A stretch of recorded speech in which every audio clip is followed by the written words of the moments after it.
Hello everyone, सो आज हम solve करेंगे problem of day LeetCode का। जो आज की प्रॉब्लम वो है count number of teams. There are N soldiers standing in a line, each soldier is assign a unique rating. यानी हमारे पास एन सोल्जर हैं जो लाइन्स लाइन होंगे एक लाइन में और जिनके पास एक यूनिक रेटिंग्स है। You have to form a team of three soldier, यानी हमको वो थ्री सोल्जर्स की टीम बनानी है जिसमें amongst them under the following rule, यानी कुछ रूल्स फॉलो होना चाहिए। पहला रूल क्या है कि चूज थ्री सोल्जर, मतलब सोल्जर्स को हमको सेलेक्ट करना है, आई जे के तीन को हमको सेलेक्ट करना है। और वो टीम वैलिड कब होगी? जब rating of I greater than rating of rating of I less than rating of J and less than rating of के। यानी जो भी हम तीन थ्री सोल्डर सेलेक्ट करेंगे या तो वो असेंडिंग ऑर्डर में हो या तो वो डिसेंडिंग ऑर्डर में हो। यानी हमारे पास क्या आएगा, एक एन साइज का एरे यानी सोल्जर गिवन होगा, मतलब एन साइज के सोल्जर की रेटिंग गिवन होगी।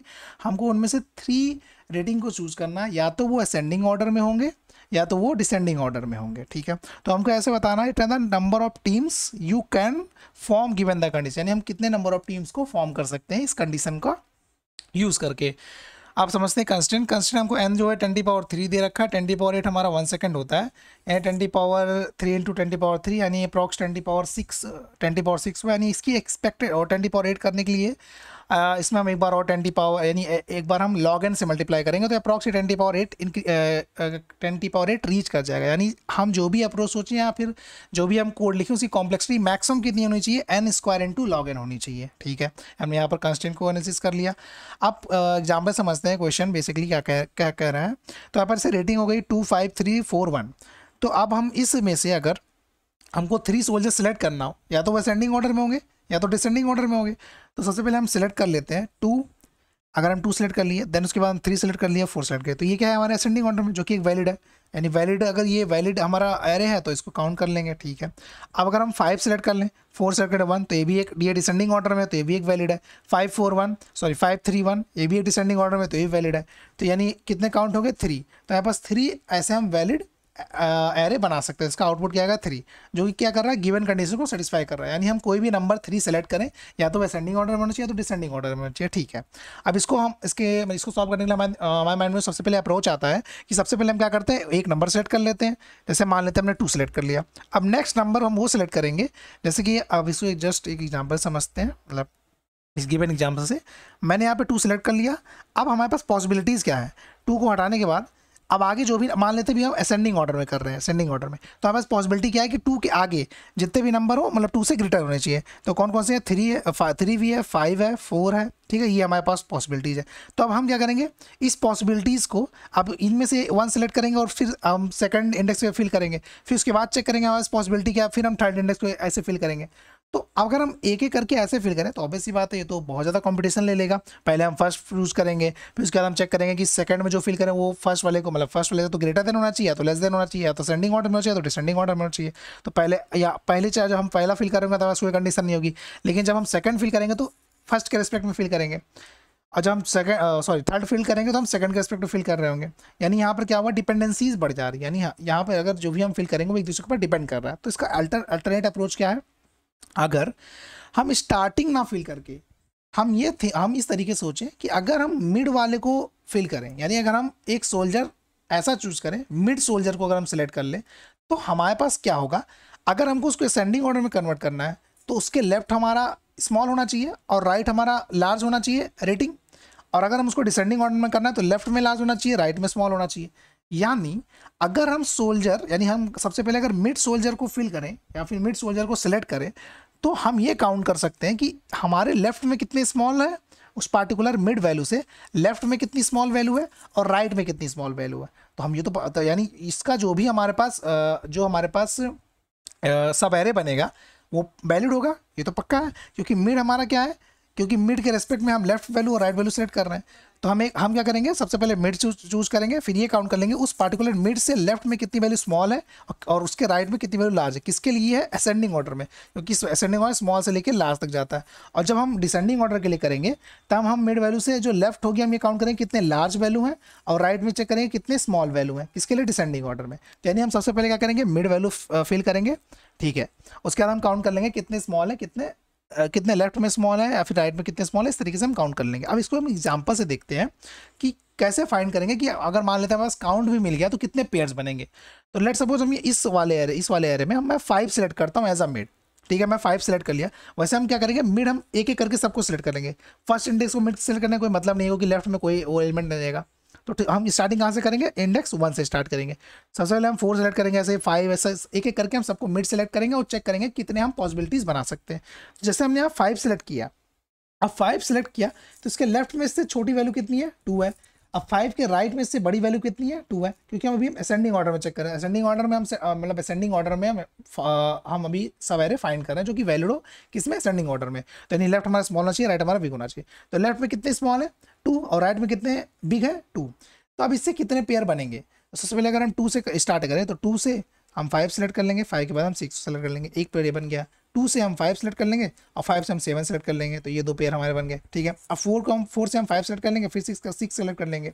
अब 4 से 5 और 7, तो बेसिकली हुआ क्या, टोटल 4 पेयर बने हैं।